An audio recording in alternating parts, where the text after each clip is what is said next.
السلام علیکم ورحمۃ اللہ وبرکاتہ. ترجمہ نگاری ٹرانسلیشن ایم اے عربی سیمسٹر فرسٹ پرچے چہرم مانو.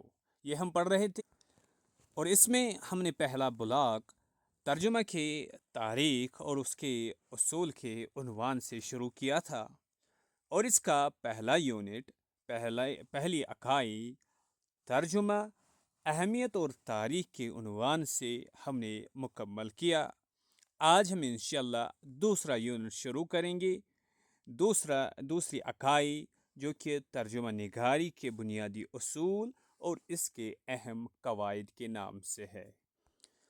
اور اس دوسرے یونٹ جس کا عنوان ہے ترجمہ نگاری کے بنیادی اصول اور اس کے اہم قواعد، اس میں ہم دیکھ لیں گے پہلے مقصد، اس کے بعد تمہید، اس کے بعد ترجمہ نگاری کے اصول و ضوابط، اور پھر موضوعات کے اعتبار سے ترجمے کے اصول، ادبی ترجمے کے اصول، علمی ترجمے کے اصول، اسی طریقے سے ترجمے کے مناہج، ترجمے کے عمومی تقاضے وغیرہ، اور اسی طریقے سے اور بھی کچھ چیزیں ہم دیکھ.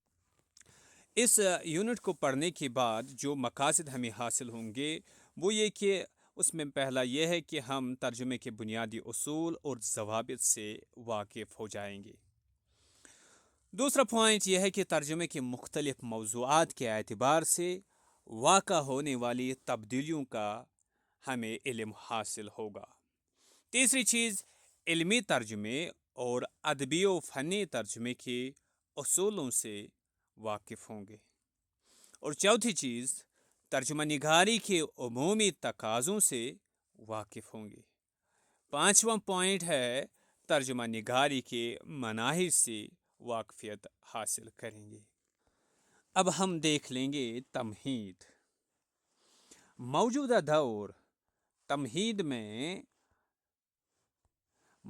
دور میں جب کہ ترجمے کو باقاعدہ فن کا درجہ حاصل ہو گیا ہے اور اس حوالے سے بہت سے اصول اور نظریات سامنے آ چکے ہیں، ان اصول و ضوابط کو حتمی تو نہیں کہا جا سکتا، البتہ یہ بنیادی اصول ترجمے کرنے والے کی رہنمائی کا کام ضرور دیتے ہیں. لہذا مترجمین کے لیے ضروری ہے کہ وہ ان اصول و قواعد اور ترجمے کے مناہج اور علمی نظریات کو مد نظر رکھے تاکہ وہ ترجمہ نگاری کے فرائض صحیح طور پر انجام دے سکے. نیز ان کے علاوہ ترجمے کے عمومی تقاضوں کا جاننا بھی بے حد ضروری ہے تاکہ دوران ترجمہ ان کی رعایت کی جا سکے. اس اکائی میں انہی امور کو زیر بحث لایا گیا ہے. اب اس کے بعد ترجمہ نگاری اصول و ضوابط. فن ترجمے کے اصول و قواعد اور طریقہ کار میں مختلف آراء رہی ہے، تاہم ناقدین اور مترجمین نے اپنے اپنے نقطۂ نظر سے اس سلسلے میں کئی وضاحتیں کی ہے، جس کے نتیجے میں چند اصول و قواعد سامنے آتے ہیں. ان اصول و ضوابط کو حتمی تو نہیں کہا جا سکتا، البتہ یہ بنیادی اصول ترجمہ کرنے والے کی راہ میں روشنی کا کام ضرور دیتے ہیں. الفاظ کا ترجمہ کرنے کے لیے ضروری ہے کہ الفاظ کا ترجمہ صحیح ہونا چاہیے. نمبر 1. نمبر 2. عام فہم ہونا چاہیے. نمبر 3. سبق اور خوبصورت ہونا چاہیے. ترجمہ کے عمل میں پہلا درجہ الفاظ کے صحیح ترجمے تک رسائی ہے، جس کے لیے ضروری ہے کہ ایسے الفاظ تلاش کیے جائے جو اصل متن کی صحیح ترجمانی کرتے ہوئے ہو اور عام فہم ہونے کا مطلب یہ ہے کہ جو بادی النظر میں ہی زیادہ غور و فکر کیے بغیر ہی متن کے مفہوم کی ترسیل اور ابلاغ کی صلاحیت رکھتے ہو۔ جہاں تک الفاظ کے سبق اور خوبصورت ہونے کا تعلق ہے تو اس کا مطلب یہ ہے کہ ترجمہ کرتے وقت ثقیل اور بھاری بھرکم الفاظ کے استعمال سے گریز کرنا چاہیے تاکہ مطلب کی وضاحت اور اظہار کی قوت میں مشکل پیش نہ آئے۔ لفظی ترجمے کا عمل اتنا سادہ اور آسان نہیں ہے، کیونکہ ہر لفظ کا اپنا تہذیبی ثقافتی پس منظر ہوتا ہے۔ کسی لفظ کی مخصوص فضا سے وابستگی کو سمجھے بغیر اس کا ترجمہ متبادل لفظ کے طور پر استعمال کر دینا ابہام پیدا کر سکتا ہے۔ ترجمے کا یہ عمل اس وقت اور بھی پیچیدہ ہو جاتا ہے جب دو زبانوں سورس لینگویج اور ٹارگٹ لینگویج دونوں کا تعلق لسانی حوالے سے مختلف ہو، کیونکہ ہر زبان کے الفاظ، معنی، صوت اور گرامر کے ڈھانچے میں اختلاف کے باعث جملوں کی ساخت اور ان کے استعمال کے طریقہ کار میں تبدیلی آ جاتی ہے۔ جس طرح کہ انگریزی اور اردو زبان ایک دوسرے سے لسانی تناظر میں مختلف ہے، جبکہ اردو زبان اور عربی اور فارسی زبانیں لسانی اشتراک رکھتی ہے۔ زبانیں ایک دوسرے کے قریب ہو تو ترجمہ اتنا زیادہ مشکل نہیں رہتا، جیسے فارسی اور عربی کی تخلیقات کو اردو میں یا اس کے برعکس ترجمہ کرتے وقت زیادہ دشواری اس لیے پیش نہیں آتی ہے کہ جملوں کی ساخت مختلف ہونے کے باوجود اردو کا ذخیرہ الفاظ زیادہ تر انہی دو زبانوں سے آیا ہے۔ چنانچہ اگر سورس لینگویج اور ٹارگٹ لینگویج دونوں کا تعلق ایک ہی لسانی گھرانے سے ہو تو ترجمہ کرنے میں زیادہ دقت پیش نہیں آتی، لیکن جب دو زبانوں کا لسانی تعلق مضبوط نہ ہو تو ایسی صورت میں مشکل پیش آتی ہے۔ یہ صورتحال ترجمہ نگاری میں چیلنج کی حیثیت رکھتی ہے۔ ایسے میں مترجم کے لیے ضروری ہے کہ وہ سورس لینگویج اور ٹارگٹ لینگویج دونوں پر عبور رکھتا ہو، دونوں زبانوں کی لسانی باریکیوں سے آگاہی رکھتا ہو، ادبی متن کے حوالے سے خاص طور پر جملے کی ساخت، محاورے کے استعمال میں مشتاق ہو، مترجم معنی اور مفہوم کو اچھے انداز سے ترجمہ کرے تاکہ ترجمہ کی جانے والی زبان ٹارگٹ لینگویج کو اسلوب کی تازگی میسر آ سکے۔ عبارت کا ترجمہ کرنے کے لیے 5 بنیادی اصول ہے۔ نمبر 1، ترجمہ حتی الامکان تحت اللفظ ہو، یعنی اصل عبارت کا محض خلاصہ مطلب نہیں ہونا چاہیے۔ ترجمہ حتی الامکان تحت اللفظ ہو، یعنی اصل عبارت کا محض خلاصہ مطلب نہیں ہونا چاہیے۔ نمبر 2، ترجمہ حتی الامکان محاورہ زبان کے مطابق ہونا چاہیے، محاورہ زبان کے مطابق ہونا چاہیے۔ نمبر 3، الفاظ کے وزن اور ابواب کی خاصیت کا خیال رکھنا چاہیے۔ الفاظ کے وزن اضافی اور ابواب کی خاصیت کا خیال رکھنا چاہیے تاکہ اصل عبارت میں ان کی جو اضافی اہمیت ہے وہ ترجمے میں باقی رہے۔ نمبر 4، حتی الامکان ایسے الفاظ کے ترجمے سے گریز کرنا چاہیے جن کے مترادفات پہلے سے موجود نہ ہو۔ زبان کی وسعت دینے کا طریقہ یہی ہے کہ جہاں تک ممکن ہو ہر لفظ کا مترادف تلاش کرنے کی کوشش کی جائے، خواہ وہ مترادف نامانوس ہی کیوں نہ ہو۔ نمبر 5، اصل عبارت میں جملہ اگر اس قدر پیچیدہ اور لمبا ہو کہ اس کے تحت اللفظ ترجمہ کرنے سے معنی میں الجھاؤ پیدا ہو، تو ایسی صورت میں جملے کو چھوٹے چھوٹے ٹکڑوں میں تقسیم کر لینا چاہیے۔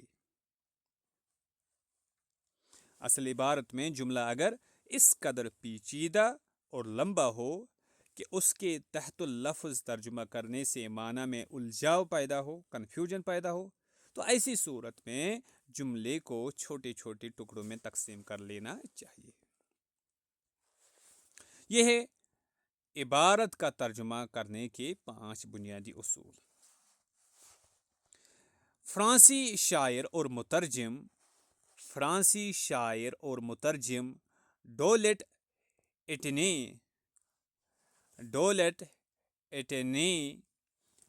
نے 1540 میں فن ترجمہ نگاری کے 5 بنیادی اصول وضع کیے ہیں۔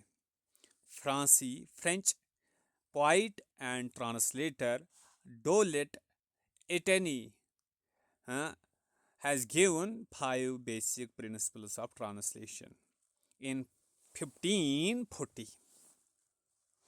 نمبر 1، مترجم کے لیے ضروری ہے کہ سب سے پہلے وہ اصل متن کے خیال، سینس اور مطالب میننگ کا بغور جائزہ لے۔ ٹرانسلیٹر کے لیے ضروری ہے کہ سب سے پہلے وہ اصل ٹیکسٹ، سورس ٹیکسٹ کے خیال، سینس اور مطالب میننگ کا بغور جائزہ لے۔ دوسرا اصول ہے مترجم کے لیے ضروری ہے کہ وہ دونوں زبانوں یعنی source language and target language پر مکمل عبور رکھتا ہو۔ تیسرا اصول ہے مترجم کو لفظی ترجمے ورڈ فار ورڈ ٹرانسلیشن سے گریز کرنا چاہیے، کیونکہ الگ الگ ورڈ کا میننگ الگ نکلتا ہے بعض اوقات، اور ملانے کی صورت میں الگ ہو سکتا ہے۔ چوتھا پوائنٹ اور اصول ہے مترجم کو چاہیے کہ روزمرہ کی زبان کو استعمال کرے۔ اور 5واں پوائنٹ، مترجم کو آزادی ہونی چاہیے کہ وہ درست آہنگ، کریکٹ ٹیون کے لیے مناسب الفاظ کا چناؤ کرے۔ یہ ہے French poet and translator Dolet ایٹنے کے 5 پرنسپلز آف ٹرانسلیشن۔ نمبر 1، مترجم کے لیے ضروری ہے کہ وہ اصل متن کے خیال اور مطالب میننگ کا بغور جائزہ لے۔ دوسرا، دونوں لینگویجز پر، سورس اینڈ ٹارگٹ لینگویج پر مکمل عبور ہو۔ تیسرا، ورڈ ٹو ورڈ ٹرانسلیشن سے گریز کرنے والا ہونا چاہیے۔ نمبر 4، مترجم کو چاہیے کہ وہ روزمرہ کی زبان کو استعمال کرے۔ اور نمبر 5، مترجم کو آزادی ہونی چاہیے کہ وہ درست آہنگ، کریکٹ ٹیون کے لیے مناسب الفاظ کا چناؤ کرے۔ فرانسیسی شاعر مترجم ڈولٹ ایٹنے کے بیان کردہ مذکورہ بالا اصولوں کے مطابق ضروری ہے کہ متن کے خیال اور مطالب پر توجہ دی جائے۔ مترجم کو دونوں زبانوں، سورس لینگویج اور ٹارگٹ لینگویج پر عبور حاصل ہو۔ ڈولٹ کے بیان کردہ اصول کے مطابق ایک نئی بات جو سامنے آئی ہے وہ یہ ہے کہ مترجم کو لفظ بلفظ ترجمہ نہیں کرنا چاہیے، ورڈ ٹو ورڈ ٹرانسلیشن نہیں کرنی چاہیے، گویا ڈولٹ آزاد ترجمے کے حق میں ہیں۔ اور وہ مترجم پر زیادہ پابندیاں لگانے کی قائل نہیں ہیں۔ وہ مترجم کو اس بات کی آزادی دیتے ہیں کہ مترجم کو چاہے کہ وہ مشکل زبان میں ترجمہ کرنے کے بجائے عام بول چال کی زبان کو استعمال کرے اور اس کا الفاظ کے انتخاب کے سلسلے میں یہ رویہ ہو کہ وہ جو الفاظ ترجمے میں استعمال کرے گا اس سے اسلوب اظہار میں روانی پیدا ہو، نہ کہ مشکل۔ اس کے بعد اور ایک ہے الیگزینڈر فیسر ٹیٹلر۔ الیگزینڈر فاسر ٹیٹلر الیگزینڈر فاسر ٹیٹلر الیگزینڈر فاسر ٹیٹلر نے ترجمے کے ضمن میں اصل زبان کی اہمیت اور خاصیت کو بحال رکھنے پر بہت زور دیا ہے۔ ان کے مطابق سورس لینگویج کا مقامی علاقائی تاثر ختم نہیں ہونا چاہیے۔ وہ کہتے ہیں کہ ترجمہ مکمل طور پر اصل متن کے خیالات اور جذبات کی نمائندگی کرتا ہو۔ نمبر 2، اس کے لیے اسلوب کی خاصیت کا برقرار رہنا ضروری ہے۔ اور نمبر 3، اصل متن کی عبارت جیسی روانی اور سلاست کا خیال رکھنا بھی ضروری ہے۔ اس کے بعد ہے موضوعات کے اعتبار سے ترجمے کے اصول۔ اب ہم ترجمے کے مواد کے موضوعات بدل جانے سے ترجمہ نگاری کے اسالیب اور اصولوں میں پیدا ہونے والی تبدیلیوں کا جائزہ لیتے ہیں۔ یہ بات ذہن نشین رہے کہ موضوعات بدل جانے سے ترجمہ نگاری کے اسالیب اور اصولوں میں تبدیلیاں پیدا ہو جاتی ہے۔ چنانچہ ادبی ترجمے کے اصول علمی ترجمے سے مختلف ہے۔ اسی طرح سے نثر کے ترجمے کا اسلوب منظوم ترجمہ سے مختلف ہوتا ہے۔ ادبی ترجمے کے اصول۔ ادبی ترجمے سے مراد ادبی شاہکاروں مثلاً ناول، افسانہ، ڈرامہ، مضامین اور ان سب سے بڑھ کر اشعار و قصائد و دیگر اصناف سخن کا ترجمہ کرنا ہے۔ ادبی ترجمہ نگاری کی ایک مشکل ترین قسم ہے، جس میں الفاظ کے ساتھ ساتھ متن کی روح اور کیفیات، ادیب کے احساسات و جذبات کو بھی مطلوبہ زبان میں منتقل کرنا ہوتا ہے، تاکہ قاری پر وہی اثر مرتب ہو جو اصل متن پڑھنے کے بعد ہوتا ہے۔ ادبی ترجمہ اپنی ساخت کے اعتبار سے بنیادی طور پر 2 خانوں میں تقسیم کیا جا سکتا ہے۔ ایک تو نثر اور دوسرا نظم۔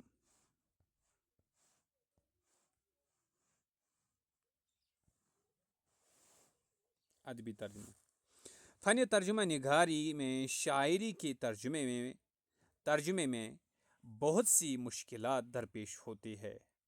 شاعری کے ترجمے کرنے کا عمل بہت مشکل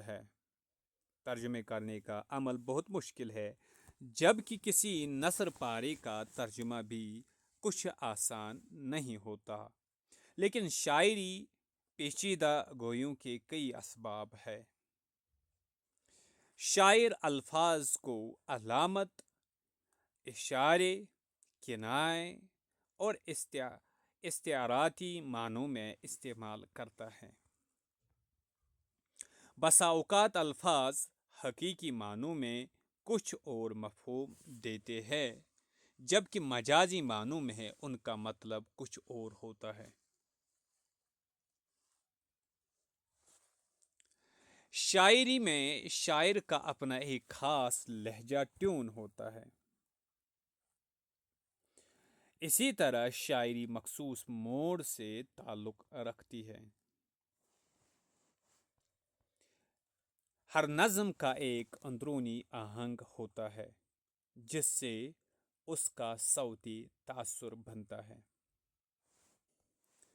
ہر نظم کا ایک اندرونی آہنگ ہوتا ہے جس سے اس کا صوتی تاثر بنتا ہے۔ ان تمام پہلوؤں کا خیال رکھنا از حد ضروری ہوتا ہے تاکہ شاعری کا ترجمہ سورس لینگویج سے ٹارگٹ لینگویج میں کامیابی کے ساتھ ہو سکے، جنہیں آسان بنانے کے لیے مشہور مترجم آندرے لیفور نے 7 مختلف قسم کے طریقوں سے حل بتایا ہے۔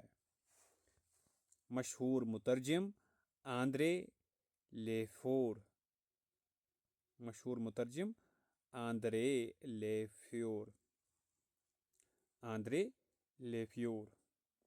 7 مختلف قسم کے طریقوں سے حل بتایا ہے۔ نمبر 1، صوتی ترجمہ، فونیمک ٹرانسلیشن۔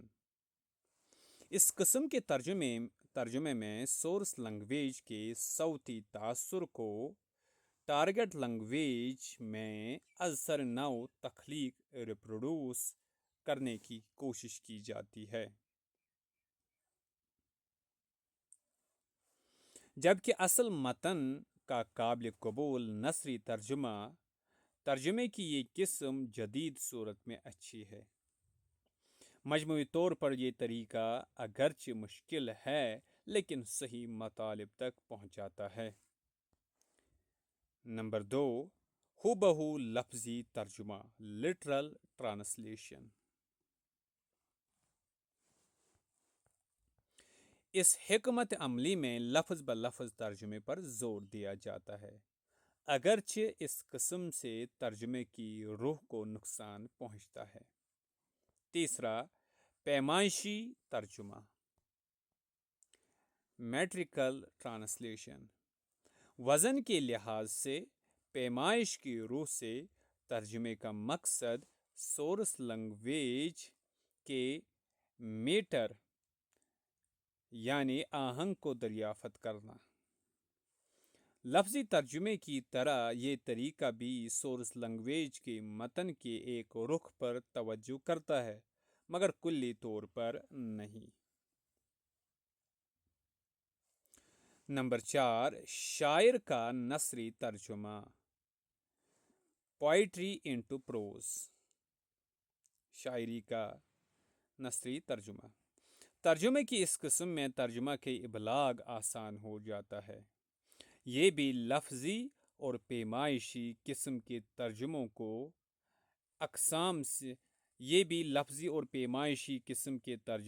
اقسام سے ملتا جلتا ہے۔ نمبر 5، موزوں ردم کے ساتھ ترجمہ، رائمڈ ٹرانسلیشن۔ موزوں ردم کے ساتھ ترجمہ۔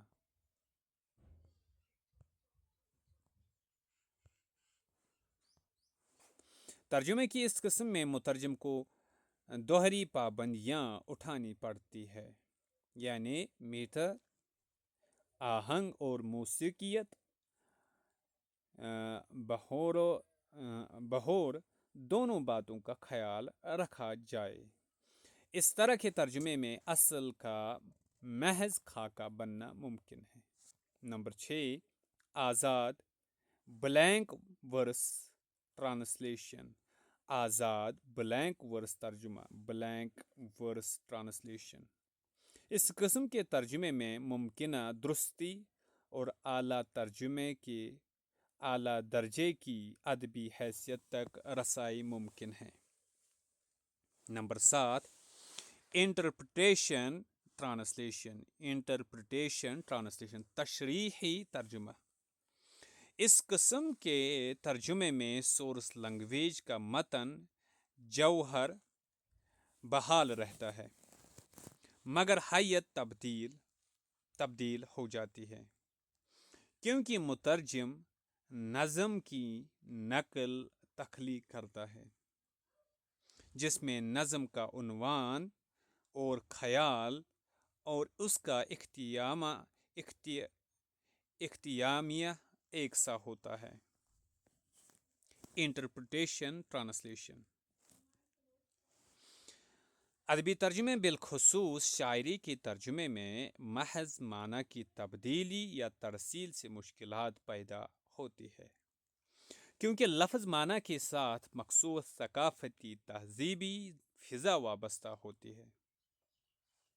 صحیح ترجمہ نہ ہونے کی صورت میں کسی لفظ کے حقیقی معنی کے گم ہونے کا خدشہ رہتا ہے۔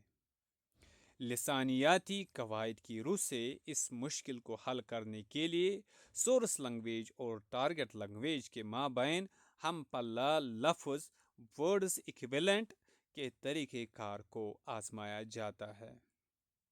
متبادل ہم پلہ لفظ نہ ملنے کی صورت میں مستعار لفظ بارو ورڈز کا طریقہ اپنانا پڑتا ہے۔ اس طرح سورس لینگویج شاعری کے آہنگ کو دوسری زبان میں منتقل کرنا بھی کڑی آزمائش ہے، جبکہ شاعری میں تمثیل، امیجز اور علامت تلمیح استعارے کو ہو بہو منتقل کرنا بھی نازک کام ہے، جس کے لیے کبھی کبھی مترجم کو شارح بننا پڑتا ہے۔ حالانکہ ترجمہ اور تشریح دو الگ راستے ہیں۔ شاعری کا ترجمہ کرتے وقت ضروری ہے کہ مترجم کسی نظم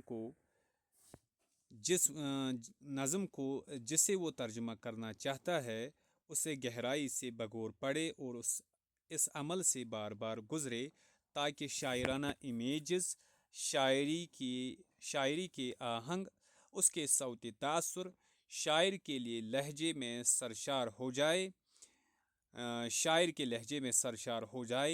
شاعری کی زبان سے آشنائی حاصل کرے، تاکہ وہ شاعر کی زبان الفاظ کے حقیقی مفہوم تک پہنچ سکے۔ شاعری کی زبان سے آشنائی حاصل کرے تاکہ وہ شاعر کی زبان الفاظ کے حقیقی مفہوم تک پہنچ سکے۔ منظوم ترجمے کا عمل کے عنوان سے ڈاکٹر عنوان چشتی کا مضمون مشمولہ ترجمے کا فن اور روایت بہت اہمیت کا حامل ہے۔ اس مضمون کے چیدہ نکات درج ذیل ہے۔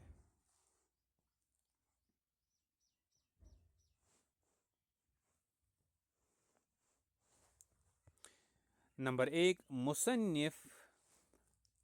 مصنف شاعر کی طرز فکر اور اس کے فنی طریقہ کار سے واقفیت۔ نمبر 2، تصنیف شاعری کے الفاظ، تراکیب، محاورات، استعارے، علامتی نظام کو بھی شاعر کی فکر اور فن کے حوالے سے جاننا۔ نمبر 3، تخلیق اور تخلیقی کار کے تہذیبی، تمدنی، معاشی، ثقافتی عہد کو مد نظر رکھنا۔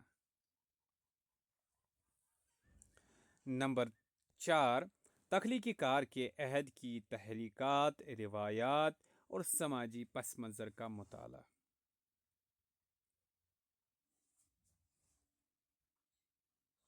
نمبر 5، TL ٹارگٹ لینگویج، یعنی جس زبان سے ترجمہ کرنا مقصود ہو اس زبان کی تاریخ سے آگاہی نہایت ضروری ہے۔ نمبر 6، ہر لفظ کا اپنا تہذیبی ثقافتی پس منظر ہوتا ہے، لہذا تخلیقی کار کے شاعری میں برتے ہوئے الفاظ، معنی، تلازمے، املا، تلفظ، محاورہ زبان کا مزاج آشنا ہونا۔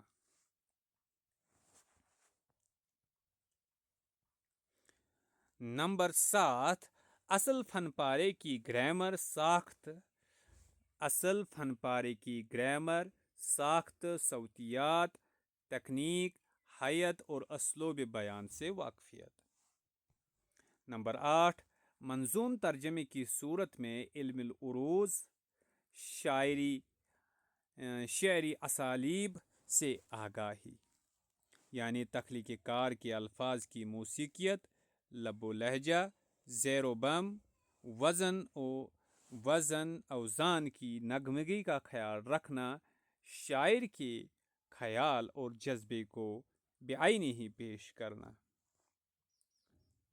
اور ایک ہے ٹارگٹ لینگویج، یعنی ترجمہ جس زبان میں کیا جا رہا ہے اس زبان میں اگر سورس لینگویج کا ہم پلہ لفظ موجود نہ ہو تو خود سے کوئی لفظ بنانے کی بجائے سورس لینگویج کا لفظ ہی استعمال کیا جائے۔ ایز دا پاونڈ، جو شاعر اور مترجم کی شہرت رکھتے ہیں، ایز دا پاؤنڈ، جو شاعر اور مترجم کی شہرت رکھتے ہیں اور ان کا تعلق اس عہد سے ہے جس میں شاعری کو فلسفیانہ نقطہ نظر سے دیکھا جاتا تھا، ترجمے کے ضمن میں وہ اپنے خیالات یوں بیان کرتے ہیں۔ The translation of a poem having any depth ends by being one of two things. Either it is the expression of the translator, virtually a new poem, or it is, as it were, a photograph, as exact as possible of one side of the statue. ترجمے کے حوالے سے ان کا نقطہ نظر ترجمے کی اہمیت کو بڑی حد تک واضح کرتا ہے کہ ان کے خیالات نے فن ترجمہ نگاری کی سمجھنے میں بہت مدد دی کہ کسی نظم کی تشریح جس میں گہرائی ہو وہ دو نتائج امور پر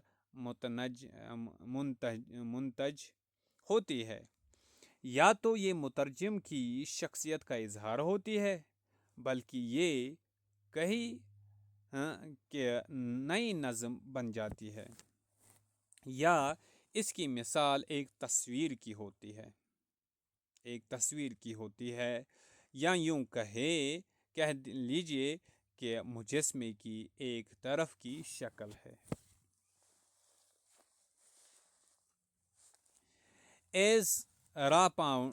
ایزرا پاؤنڈ کے نظریات کو سمجھنے کے لیے ان کے کیے گئے تراجم بہت اہمیت ہے۔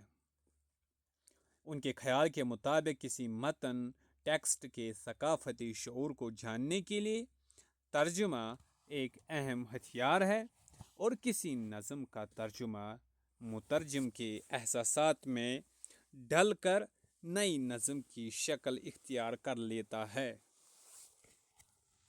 اب اس کے بعد ہے علمی ترجمہ۔ علمی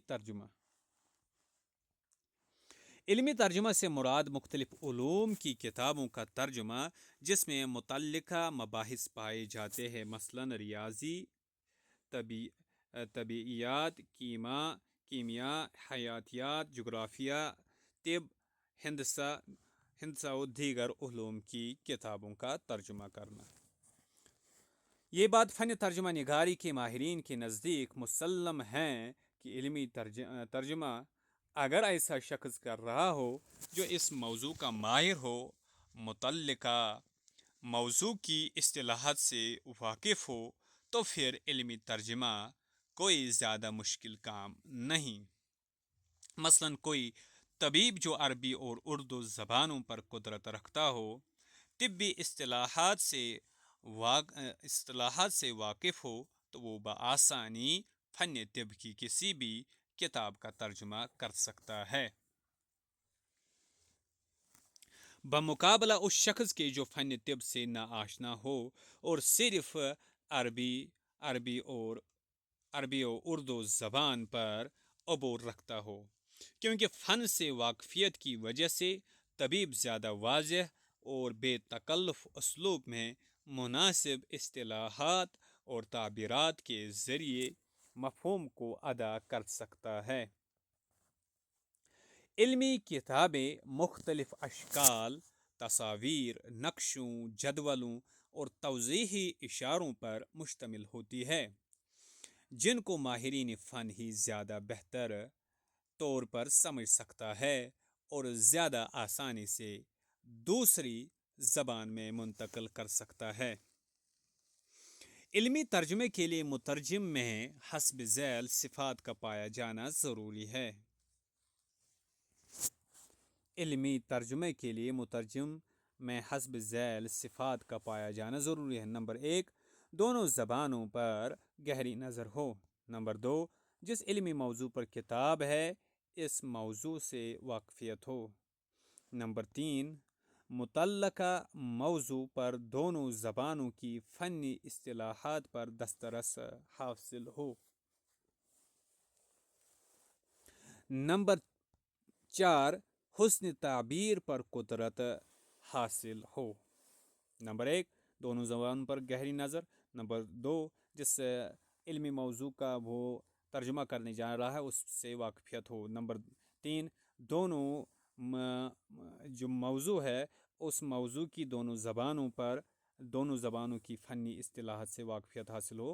اور نمبر 4، حسن تعبیر پر قدرت حاصل ہو۔ اگر کسی علمی کتاب کا ترجمہ کرنا مقصود ہے تو مترجم پر فرض ہے کہ پہلے اس کا بغور مطالعہ کر کے اصطلاحات کو نشان زد کرے اور پھر ان کی فہرست تیار کر لے۔ اس کے بعد موضوع ترجمہ تجویز کر کے ہر جگہ وہی استعمال کرے۔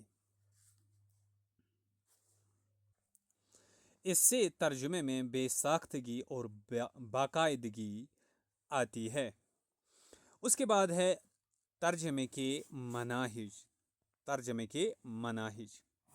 نئے دور میں ترجمے کو باقاعدہ فن کا درجہ حاصل ہو گیا ہے اور اس حوالے سے بہت سے اصول و نظریات سامنے آ چکے ہیں۔ لہذا مترجمین کے لیے ضروری ہو گیا ہے کہ وہ اوپر گزرے ہوئے ان اصول و قواعد اور ترجمے مندرجہ ذیل مناہج اور علمی نظریات کو مد نظر رکھے۔ نمبر 1، ترجمہ کرتے وقت مترجم کے لیے ضروری ہے کہ وہ جانے کہ ٹیکسٹ متن کیا تقاضا کرتا ہے۔ محض لفظی ترجمہ ورڈ ٹو ورڈ اب متروک خیال کیا جانے لگا ہے۔ اور نمبر 2، الفاظ کے حقیقی اور بنیادی ماخذ تک رسائی ضروری ہے۔ الفاظ کے حقیقی اور بنیادی ماخذ تک رسائی ضروری ہے۔ نمبر 3، متن کی حقیقی روح کو بحال رکھنا بھی ایک اہم پہلو ہے تاکہ اصل متن سے وفاداری قائم رہے۔ نمبر 4، ترجمے میں کسی بھی طرح کا ابہام بھی ایک خامی ہے جس پر قابو پانا ضروری ہے، کیونکہ ترجمہ ایک آرٹ ہے جس کے توسط سے خوبصورت خیالات کی خوبصورتی کو قائم رکھنا ہی کامیابی ہے۔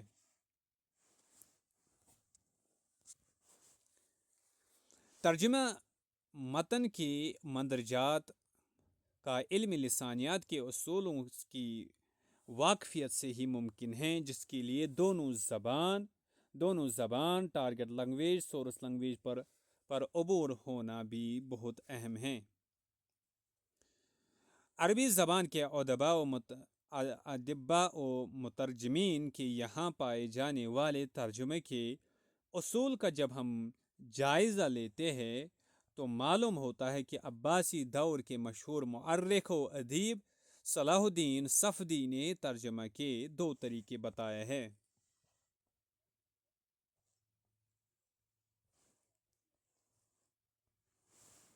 عباسی دور کے مشہور مؤرخ ہسٹورین اینڈ ادیب صلاح الدین صفدی ترجمے کے 2 طریقے بتائے ہیں۔ ایک، متن کے ہر مفرد کلمے کو دیکھا جائے اور اس کے مفہوم پر غور کیا جائے۔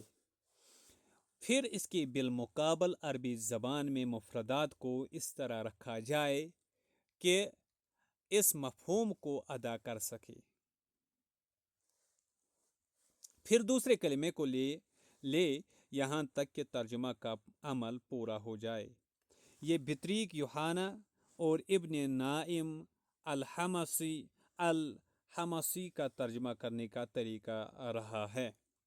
متن کے ہر مفرد کلمے کو دیکھا جائے اور اس کے مفہوم پر غور کیا جائے، پھر اس کے بالمقابل عربی زبان میں مفردات کو اس طرح رکھا جائے کہ اس مفہوم کو ادا کر سکے، پھر دوسرے کلمے کو لے یہاں تک کہ ترجمہ مکمل ہو۔ دوسرا طریقہ ہے مترجم متن کے پورے ایک جملے کو لے اور اس کے معنی و مراد کو ذہن میں اتارے، پھر مطلوبہ زبان میں اس جملے کو ادا کر دے، چاہے عبارت کے الفاظ میں یکسانیت ہو یا نہ ہو۔ یہ حنین ابن اسحاق اور جوہری کا ترجمہ کرنے کا طریقہ رہا ہے۔ جب ہم انگریزی میں فن ترجمہ نگاری کو اصول لسانیات کی روح سے دیکھتے ہیں تو پتہ چلتا ہے کہ ترجمہ اور اس کا طریقہ کار سے متعلق انگریزی زبان میں کام لسانی بنیادوں پر زیادہ ہوا ہے۔ اس لیے جب ہم انگریزی زبان میں ترجمہ کے فن اور طریقہ ترجمہ کو جاننے کی کوشش کرتے ہیں تو اس ضمن میں انگریزی ادب میں کافی مواد مل جاتا ہے۔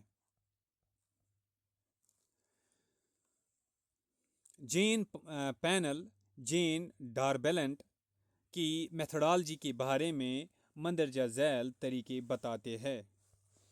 مستعار طریقہ باروئنگ، لفظ بہ لفظ ترجمہ literal translation, word to word translation, ترسیل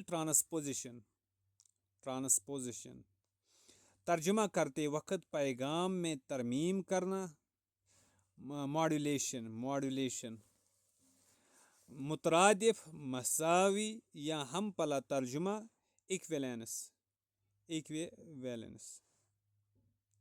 ایکویویلنس، حالات کے مطابق ڈالنا، اڈاپٹیشن۔ یہ 6 طریقے ہیں ترجمہ کرنے کی۔ ان مندرجہ بالا طریقوں پر جب ہم غور کرتے ہیں تو جو بات پہلے طریقے کے ضمن میں واضح ہوتی ہے اس کے مطابق سورس لینگویج کی روایات، تہذیب و ثقافت کے حقیقی پس منظر کو اجاگر کرنے کے لیے ترجمہ کرتے ہوئے کسی اور اجنبی زبان کے الفاظ مستعار بارو لیے جاتے ہیں۔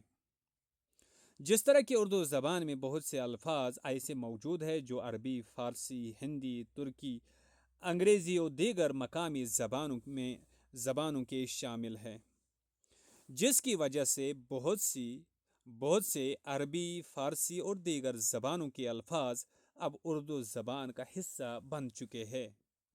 یہ الفاظ جو صدیوں پہلے مستعار لیے گئے تھے اب اجنبی نہیں بلکہ مانوس لگتے ہیں۔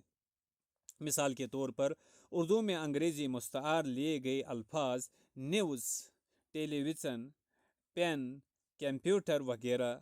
یہ بات اپنے ذہن میں رکھنی چاہیے کہ کسی بھی زبان کا ارتقاء ہمیشہ مستعار الفاظ سے ہی آگے کی جانب بڑھتا ہے، اور مستعار الفاظ بذریعہ ترجمہ ہی کسی دوسری زبان میں داخل ہوتے ہیں۔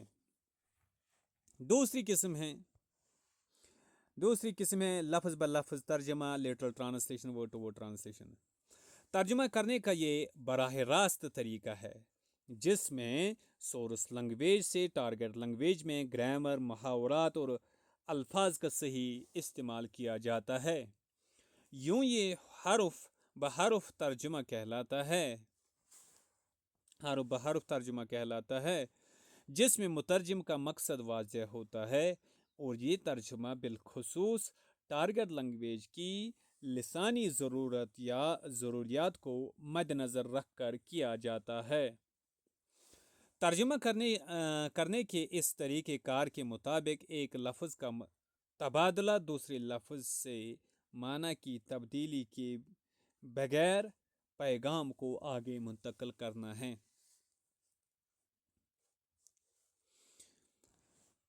ترجمہ کرتے وقت پیغام میں ماڈولیشن ترمیم کرنا۔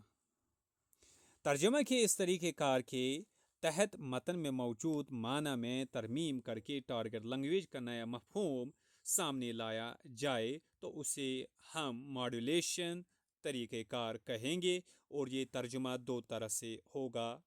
لازمی، نمبر 1، لازمی مقرر کردہ ترجمہ فکسڈ ماڈولیشن، اور نمبر 2، آزادانہ ترجمہ فری ماڈولیشن۔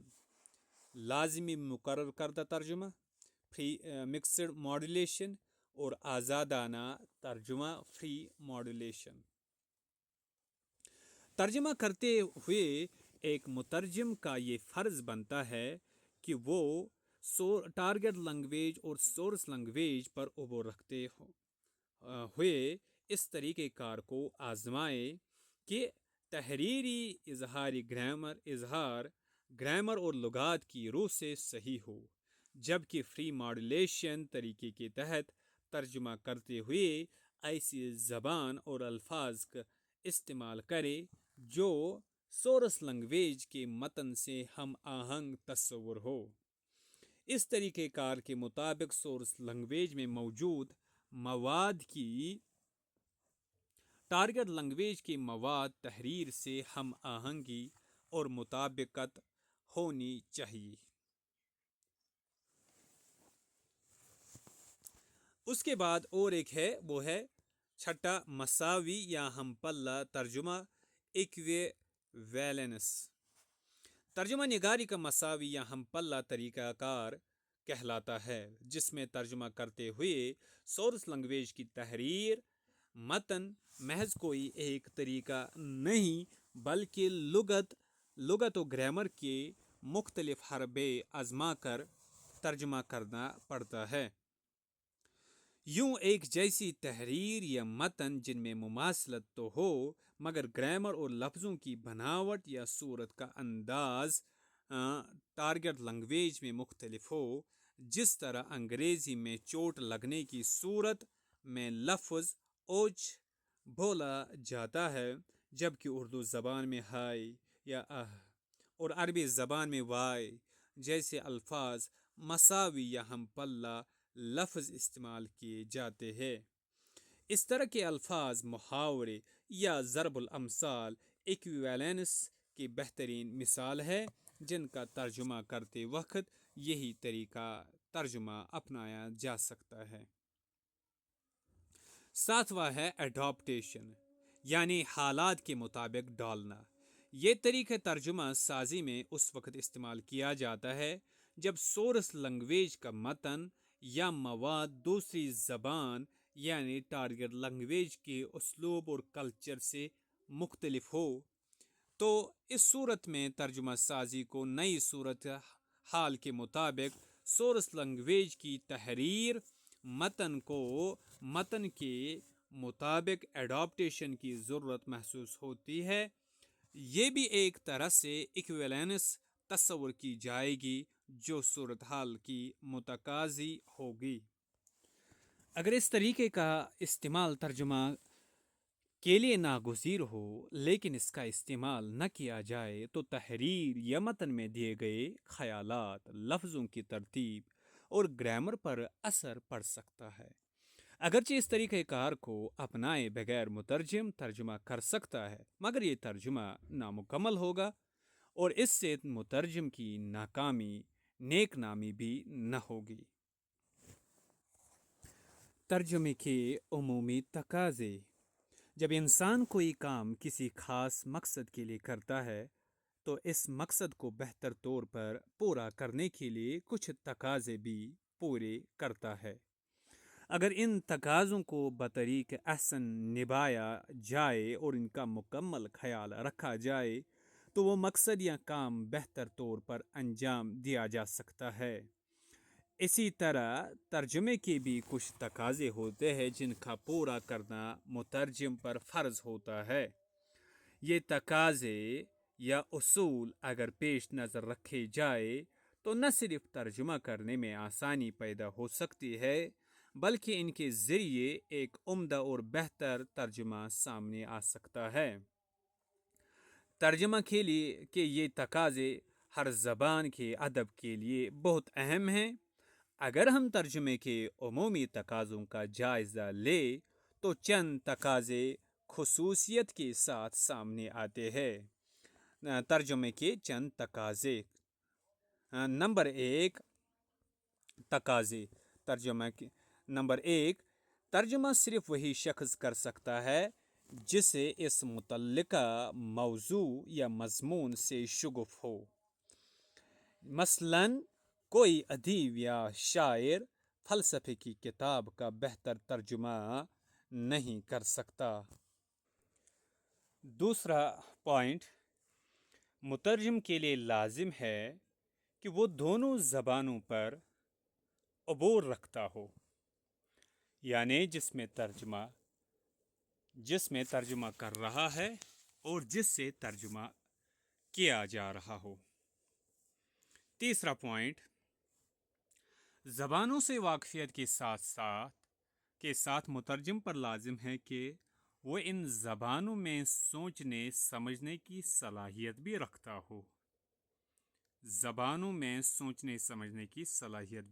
ہو۔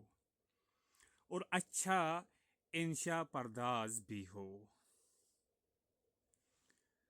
ترجمے کے ان عمومی تقاضوں کے علاوہ کچھ اور تقاضے بھی ہیں جن کی تقسیم ہم صنف کے اعتبار سے کر سکتے ہیں۔ مثلاً ادبی ترجمہ، علمی ترجمہ۔ ادبی ترجمے میں الفاظ کے ساتھ ساتھ متن کی روح اور کیفیات، ادیب کے احساسات و جذبات کو بھی مطلوبہ زبان میں منتقل کرنا ہوتا ہے تاکہ قاری پر وہی اثر مرتب ہو جو اصل متن پڑھنے کے بعد ہوتا ہے۔ ادبی ترجمہ اپنی ساخت کے اعتبار سے بنیادی طور پر دو خانوں میں تقسیم کیا جا سکتا ہے: نثری ترجمہ اور دوسرا شعری ترجمہ۔ ادبی نثر کے ترجمے کے دوران مترجم کو حسب ذیل باتوں کا لحاظ رکھنا ضروری ہے۔ نمبر 1، ادبی عبارت کا ترجمہ ادبی عبارت کے ذریعے ہی ہو، اس طور پر کہ اصل متن کی پوری تصویر اس میں واضح ہو، کسی پہلو میں جول نہ ہو۔ نمبر 2، ادب پارہ کا ترجمہ اس طرح کیا جائے کہ گویا مترجم خود اس کا تخلیق کار ہو۔ نمبر 3، ادبی ترجمے میں صرف زبان دانی کافی نہیں ہوتی بلکہ مترجم میں ادبی ذوق اور ادب کی چاشنی پائی جائے۔ نمبر 4، جب تک مترجم اہل زبان کی سی واقفیت نہ رکھتا ہو اس وقت تک کسی زبان کے ادب پارے کا ترجمہ اس کے لیے جائز نہیں۔ نمبر 5، مترجم کو چاہے کہ زبان کے ساتھ ساتھ اہل زبان کی تہذیب و ثقافت اور مزاج سے بھی واقفیت رکھتا ہو۔ اس کے بعد ہے نثری ترجمے کے تقاضے۔ کسی نثر پارے کا ترجمہ کرتے ہوئے جو تقاضے پیش نظر ہونے چاہیے وہ درج ذیل ہے۔ نمبر 1، نثری ترجمہ کرتے ہوئے ترجمہ کے لیے منتخب کی گئی تحریر کا معیار ہونا اولیت رکھتا ہے۔ اگر تحریر معیاری نہ ہوگی تو ترجمہ بھی معیاری نہ ہوگا۔ نمبر 2، تحریر میں موجود تمام ایسے الفاظ کے مترادفات لانے کی بھی کوشش کرنی چاہیے جن کے مترادفات پہلے سے موجود نہ ہو، کیونکہ زبان کو وسعت اور ترقی دینے کا بہترین طریقہ یہی ہے کہ ان مختلف الفاظ کے مترادفات تلاش کی جائے جو زیادہ مانوس نہ ہو۔ نمبر 3، نثری تراجم کرتے ہوئے اس بات کا خیال رکھنا بھی ضروری ہے کہ اگر کوئی جملہ بہت زیادہ لمبا ہو کہ اس کے ترجمے میں الجھاؤ آتا ہو اور مطالب واضح نہ ہوتے ہو تو اس جملے کو چھوٹے ٹکڑوں میں بانٹ لیا جائے۔ اس کے ساتھ ربط الفاظ اور ربط تحریر کا بھی خیال رکھنا ضروری ہوتا ہے۔ چوتھا نقطہ، ترجمے کے دوران زبان صاف اور تحریر واضح اور سادہ ہونی چاہیے تاکہ پڑھنے والا روانی کے ساتھ اس کو پڑھ کر سمجھ سکے اور اس پر مطلب واضح ہو سکے۔ پیچیدہ تحریروں کو بھی عام فہم انداز میں منتقل کرنے کی کوشش کرنی چاہیے۔ نمبر 5، ترجمے میں الفاظ ہمیشہ مانوس استعمال کرنے چاہیے۔ تاکہ تحریر قابل مطالعہ ہو سکے۔ جملوں کی ساخت عمدہ ہونی چاہیے۔ نمبر 6، نثری ترجمہ کرتے ہوئے ایک اور بات پیش نظر رہنی چاہیے کہ اس میں توازن قائم رہے۔ ہر قسم کے تعصب سے بچنے کی کوشش کی جائے، تبھی ترجمہ میں اصل کی روح سما سکے گی۔ نمبر 7، ترجمے میں ایک خاص پریشانی محاورات کے ساتھ درپیش آتی ہے۔ ہر زبان میں محاورے بولنے والوں کی روایات اور تہذیبی قدروں کے مطابق ہوتے ہیں۔ وہ جو مفہوم ادا کرتے ہیں ان کے پیچھے ایک تاریخ ہوتی ہے۔ ایک خاص محاورے کے ذریعے ہم جو کچھ کہنا چاہتے ہیں بہت ممکن ہے دوسری زبان میں اس خیال کو ادا کرنے کے لیے کوئی محاورہ سرے سے ہی ملتا ہی نہ ہو۔ ایسی صورت میں زبردستی کرنا عبارت کے حسن کو بگاڑ دیتا ہے۔ اس لیے ہمیں اعتدال سے کام لیتے ہوئے محاورے کی جگہ محاورے کی جستجو کی بجائے اپنی ضرورت کے مطابق محاورے کے مفہوم کو مناسب الفاظ سے اور الفاظ کے معنوں کو محاورے کی مدد سے پیش کرنے کی کوشش کرنی چاہیے۔ اگر یہ مان لیا جائے کہ ترجمہ ہونے والی زبان میں کسی خاص محاورے کا مفہوم ملتا ہے تو اس کے لیے صحیح قالب ڈھونڈ نکالنا یقیناً ایک دشوار کام ہوگا۔ انگریزی کے قالب میں اردو کے محاورے یا عربی کی ضرب الامثال کے لیے صحیح قالب ڈھونڈنا یقیناً جوئے شعر لانے سے کام نہیں۔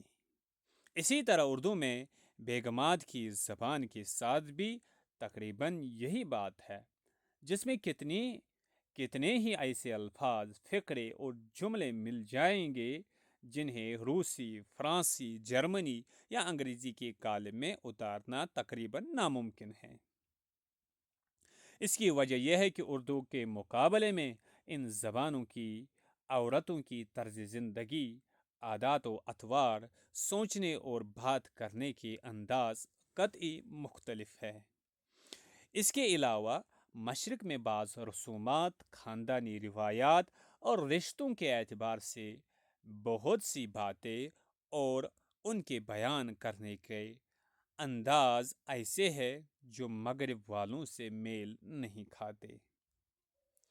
ترجمے کے وقت اگر ان چیزوں کو نظر انداز کر دیا جائے تو بہت ممکن ہے کہ عبارت کے منتہائی کمال پر اثر پڑے یا وہ فضا ہی قائم نہ رہے جو اس تحریر کی جان ہیں۔ شعری تراجم کے تقاضے۔ نثری تراجم کی نسبت شعری تراجم زیادہ محنت طلب ہے، کیونکہ شاعری میں اظہار خیال احساس کے ذریعے ہوتا ہے، لہذا شعری ترجمہ نہایت باریک بینی کا کام ہے اور اس کے ساتھ ساتھ محنت طلب بھی۔ اس دشوار کام کو سر انجام دینے کے لیے چند اضافی اصولوں اور تقاضوں کو مد نظر رکھنا ضروری ہے، جن کے بغیر یہ دشوار کام مزید دشوار ہو سکتا ہے۔ نمبر 1، شعری تراجم اس بات کے متقاضی ہوتے ہیں کہ مترجم الفاظ کے عمدہ انتخاب پر دسترس رکھتا ہو اور اس میں مناسب ذوق شعری ہو اور ضرورت پڑنے پر نئے الفاظ سے نئی بندشیں بنا سکے اور ترجمے کے ذریعے اپنی زبان میں الفاظ اور فکر کے نئے امکانات سامنے لا سکے۔ دوسرا، شعر کا ترجمہ صرف وہی شخص کر سکتا ہے جو اس بات کی صلاحیت رکھتا ہو کہ وہ اصل شعر کے خیالات کو اپنے احساسات سے گزار سکے، یعنی وہ دوسروں کے احساسات کو اپنے اوپر طاری کرنے کی صلاحیت رکھتا ہو۔ تیسرا نکتہ، مترجم ترجمہ کرتے ہوئے اصل مصنف کے صرف خیالات کا پابند ہوتا ہے، الفاظ اور انداز اپنا اختیار کرتا ہے۔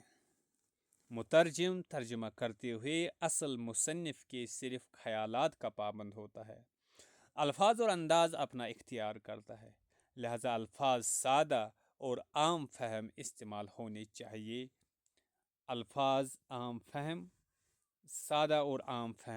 استعمال ہونے چاہیے تاکہ قاری کو دشواری نہ ہو سکے۔ چوتھا، شعری ترجمہ کرتے ہوئے متعلقہ شعر یا شاعر کا عہد اور اس کی تہذیب و معاشرت سے واقفیت بھی ترجمے کا تقاضا ہے۔ نمبر 5، شعری تراجم میں ایک بات جو اسے نثری تراجم سے بلند کرتی ہے وہ رموز و اوقاف کا خیال اور قوافی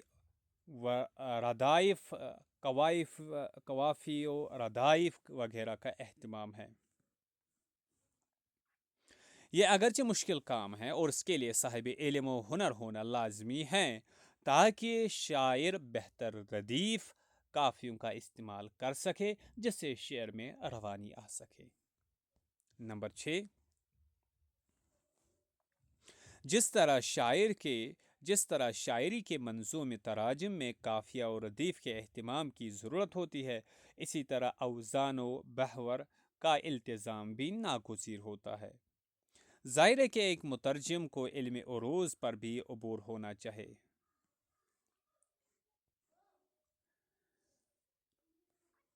بصورت دیگر وہ منظوم ترجمہ کرنے پر قادر نہیں ہو سکتا، لیکن یہاں یہ بات بھی پیش نظر رہے کہ اوزان و بحور اور قوافی و ردائف کی جکڑ بندیوں میں رہتے ہوئے ترجمہ کرنا بہت مشکل ہے۔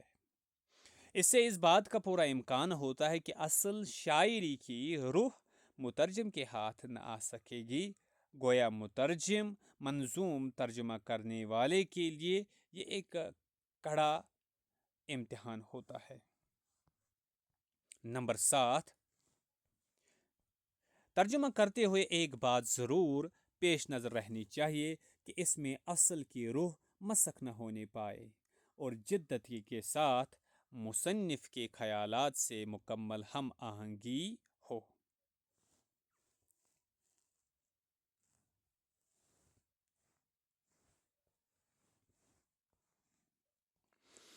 8واں نقطہ، شعری ترجمے کا ایک اہم تقاضا یہ ہے کہ ترجمہ کرنے والا اپنے وجود، اپنے خیال، جذبے اور قلم کو اصل مصنف کے سپرد کر دے، یعنی اس کے تابع ہو کر اور اس کی سوچ کے مطابق کام کرے۔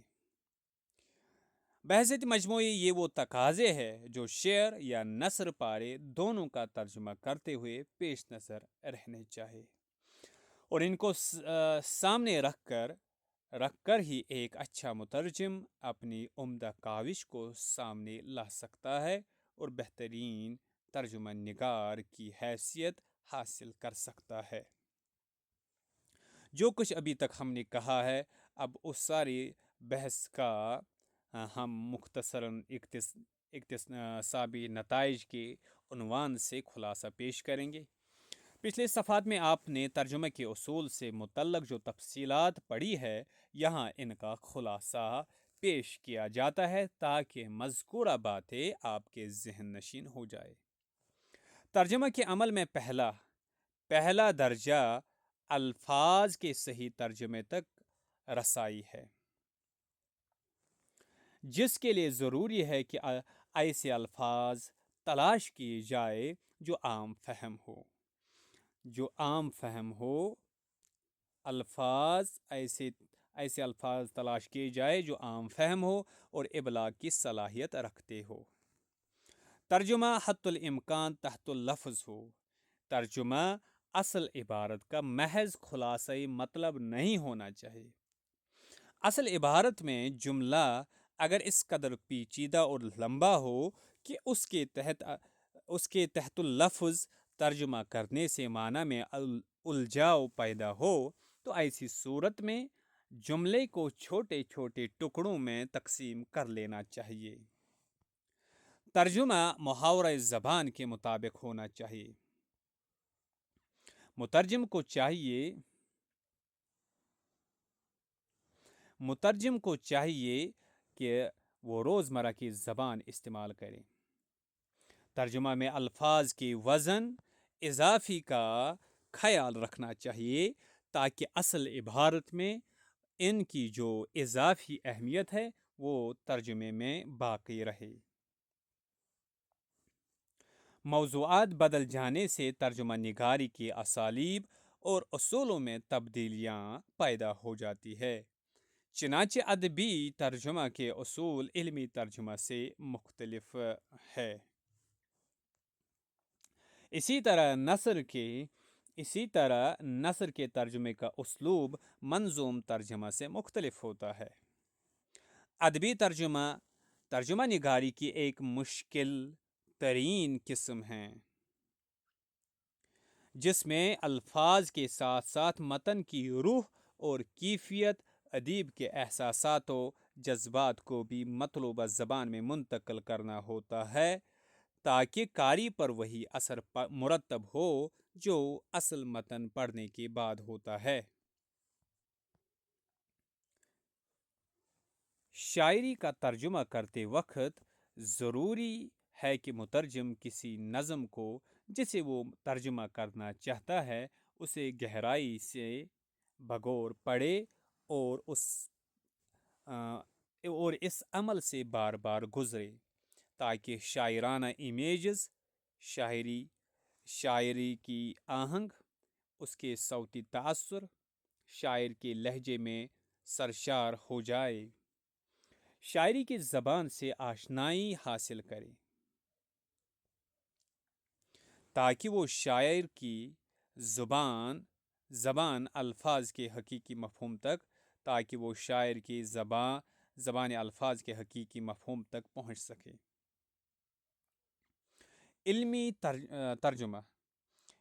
ترجمہ سے مراد مختلف علوم کی کتابوں کا ترجمہ جس میں متعلقہ مباحث پائے جاتے ہیں، مثلاً ریاضی، طبیعیات، کیمیا، حیاتیات، جغرافیہ، طب، ہندسہ و دیگر علوم کی کتابوں کا ترجمہ کرنا۔ علمی ترجمہ اگر ایسا شخص کر رہا ہو جو اس موضوع کا ماہر ہو، متعلقہ موضوع کی اصطلاحات سے واقف ہو تو پھر علمی ترجمہ کوئی زیادہ مشکل کام نہیں، کیونکہ علمی کتابیں مختلف اشکال، تصاویر، نقشوں، جدولوں اور توضیحی اشاروں پر مشتمل ہوتی ہے، جن کو ماہر فن ہی زیادہ بہتر طور پر سمجھ سکتا ہے اور زیادہ آسانی سے دوسری زبان میں منتقل کر سکتا ہے۔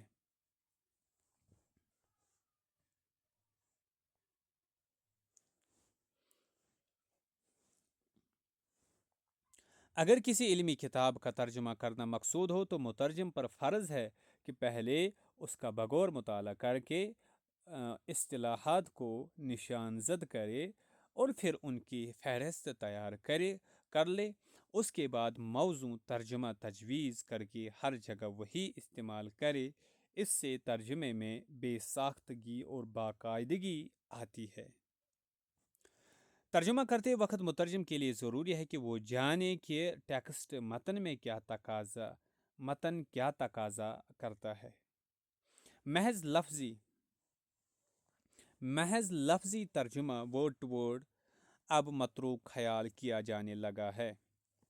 متن کی حقیقی روح کو بحال رکھنا بھی ایک اہم پہلو ہے، تاکہ اصل متن ٹیکسٹ سے وفاداری قائم رہے۔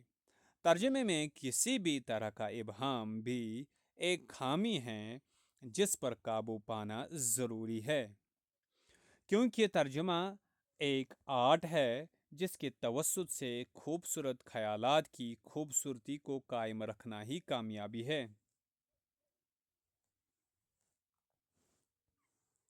عربی زبان کے مترجمین کے بارے میں ترجمہ کے دو طریقے بتائے گئے ہیں۔ ایک، متن کے ہر مفرد کلمہ کو دیکھا جائے اور اس کے مفہوم پر غور کیا جائے، پھر اس کے بالمقابل عربی زبان میں مفردات کو اس طرح رکھا جائے کہ اس مفہوم کو ادا کر سکے، پھر دوسرے کلمے کو لے یہاں تک کہ ترجمہ کا عمل پورا ہو جائے۔ یہ بطریق یوحنا اور ابن نعیم الحمصی کا ترجمہ کرنے کا طریقہ رہا ہے۔ دوسرا طریقہ ہے مترجم متن کے پورے ایک جملے کو لے اور اس کے معنی و مراد کو ذہن میں اتارے، پھر مطلوبہ زبان میں اس جملہ کو ادا کر دے، چاہے عبارت کے الفاظ میں یکسانیت ہو یا نہ ہو۔ یہ حنین بن اسحاق اور جوہری کا ترجمہ کرنے کا طریقہ رہا ہے۔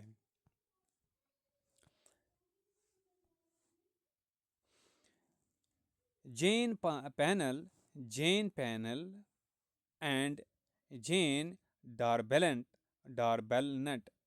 نے ترجمہ کی میتھڈالوجی کے بارے میں مندرجہ ذیل طریقے بتاتے ہیں۔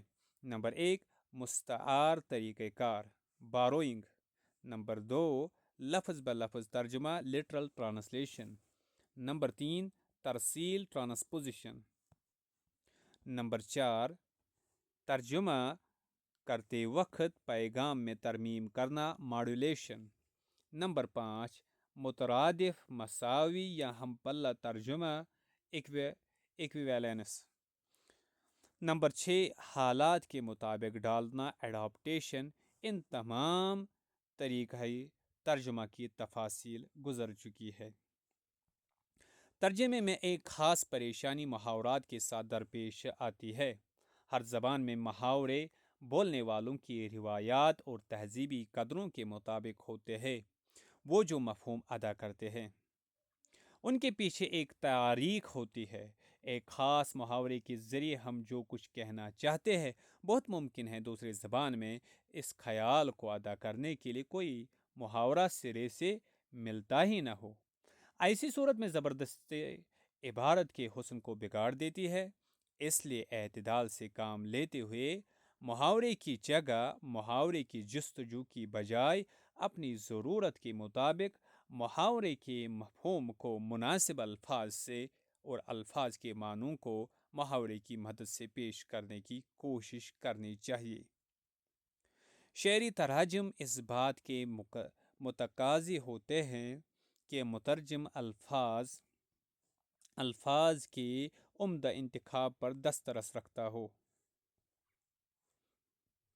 اور اس میں مناسب ذوق شعری ہو اور ضرورت پڑنے پر نئے الفاظ سے نئی بندشیں بنا سکے اور ترجمے کے ذریعے اپنی زبان میں الفاظ اور فکر کے نئے امکان سامنے لا سکے۔ اس طریقے سے ہم نے یہ مکمل کیا۔ اب آخر پر کچھ سوالات ہیں جن کے جوابات آپ جاننے کی کوشش کریں گے۔ باقی تفصیلات ان سوالات کے جوابات الگ سے بھی ہم پیش کریں گے۔ نمونے کے امتحانی سوالات۔ نمبر 1، الفاظ اور عبارت کے ترجمہ کے لیے وضع کیے گئے بنیادی اصول بیان کریں۔ نمبر 2، ادبی ترجمہ کی بنیادی اقسام اور ان کے اصول تحریر کریں۔ نمبر 3، علمی ترجمہ سے کیا مراد ہے، اس کے اصول کیا ہے۔ نمبر 4، عربی زبان کے اہم مترجمین کے یہاں پائے جانے والے طریقوں کو بیان کریں۔ نمبر 6، ترجمہ کے عمومی تقاضوں کو بیان کریں۔ نمبر 6، محاورات کے ترجمے کے لیے کیا حکمت عملی اختیار کی جانی چاہیے۔ نمبر 7، شعری ترجمہ کے تقاضوں پر ایک نوٹ تحریر کریں۔ اس طریقے سے ہم نے یہ مکمل کیا۔